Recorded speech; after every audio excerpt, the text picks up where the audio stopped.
Halo, perkenalkan, saya Della Olivia Katrina Kalangit, peserta Latsar CPNS Puslatbang KDOD Angkatan 15. Pada kesempatan kali ini, saya akan mereview kembali materi pembahasan tentang etika publik. Sebelum memahami lebih jauh, pengertian etika di sini adalah studi tentang kebenaran dan ketidakbenaran berdasarkan kodrat manusia yang diwujudkan melalui kehendak manusia dalam perbuatannya. Selanjutnya, kode etik merupakan aturan-aturan yang mengatur tingkah laku dalam suatu kelompok khusus. Sudut pandangnya hanya ditujukan pada hal-hal prinsip dalam bentuk ketentuan-ketentuan tertulis. Dan etika publik yang dimaksud di sini adalah refleksi tentang standar, norma yang menentukan baik ataupun buruk, benar atau salah, perilaku, tindakan dan keputusan untuk mengarahkan kebijakan publik dalam rangka menjalankan tanggung jawab pelayanan publik. Sebagai seorang aparatur sipil negara, maka kode etik yang harus diemban pertama adalah melaksanakan tugasnya dengan jujur, bertanggung jawab, dan berintegritas tinggi. Kemudian, melaksanakan tugasnya dengan cermat dan disiplin. Yang ketiga, melayani dengan sikap hormat, sopan, dan tanpa tekanan. Yang keempat, melaksanakan tugasnya sesuai dengan peraturan perundangan yang berlaku. Kemudian yang kelima, melaksanakan tugasnya sesuai dengan perintah atasan atau pejabat yang berwenang sejauh tidak bertentangan dengan ketentuan peraturan perundang-undangan dan etika pemerintahan. Kemudian yang keenam, menjaga kerahasiaan yang menyangkut kebijakan negara.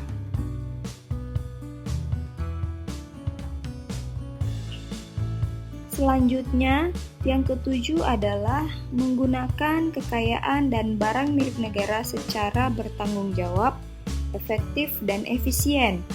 Kemudian yang kedelapan, menjaga agar tidak terjadi konflik kepentingan dalam melaksanakan tugasnya.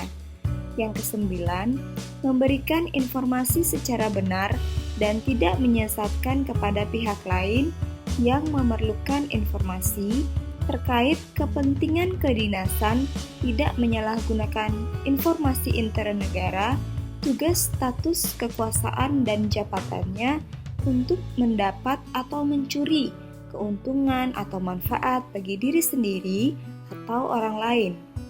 Kemudian memegang teguh nilai dasar ASN dan selalu menjaga reputasi dan integritas ASN. Dan yang terakhir adalah melaksanakan ketentuan peraturan perundang-undangan mengenai disiplin pengawasan ASN. Demikian 11 penjelasan tentang kode etik yang harus diemban oleh seorang PNS ketika melaksanakan tugas dan tanggung jawabnya kepada negara. ASN dalam lingkup perguruan tinggi atau di sini yang dimaksud adalah dosen memiliki 3 tanggung jawab pekerjaan yang harus dilaksanakan atau yang biasa dikenal dengan sebutan Tridharma Perguruan Tinggi. Bagian dari Tridharma Perguruan Tinggi ini adalah yang pertama, pendidikan dan pengajaran, kemudian penelitian dan pengembangan, dan yang terakhir adalah pengabdian pada masyarakat, di mana ketiga tanggung jawab ini harus dilaksanakan oleh seorang dosen. Sebab sepengetahuan umum, banyak yang mengetahui bahwa tugas dari dosen hanyalah sebatas pengajaran. Tapi ternyata, sesuai dengan undang-undang, tugas inti dari seorang dosen adalah mencakup dari Tridharma perguruan tinggi ini. Etika seorang dosen ASN dalam Tridharma yang pertama atau pengajaran, yang pertama adalah akhlak dan teladan. Maksudnya adalah memiliki akhlak terpuji dan menjadi tauladan yang baik bagi para mahasiswa, terutama dalam proses pendidikan dan pembelajaran, baik di dalam kelas maupun di luar kelas. Kemudian, mendidik, membimbing, mengarahkan, dan memfasilitasi mahasiswa agar menjadi ilmuwan beriman, memiliki karir, dan profesi terpuji yang berguna bagi agama, keluarga, masyarakat, dan bangsa. Kemudian yang ketiga adalah merencanakan dan melaksanakan perkuliahan dengan sebaik-baiknya. Maksudnya adalah semua harus dilaksanakan dengan baik sehingga tidak terjadi hal-hal yang tidak diinginkan. Kemudian disiplin saat waktu mengajar dan selalu berupaya meningkatkan ilmu pengetahuan, teknologi, bahasa, dan seni untuk menyempurnakan metode pendidikan dan teknik pembelajaran. Selanjutnya adalah etika seorang dosen ASN pada lingkup penelitian.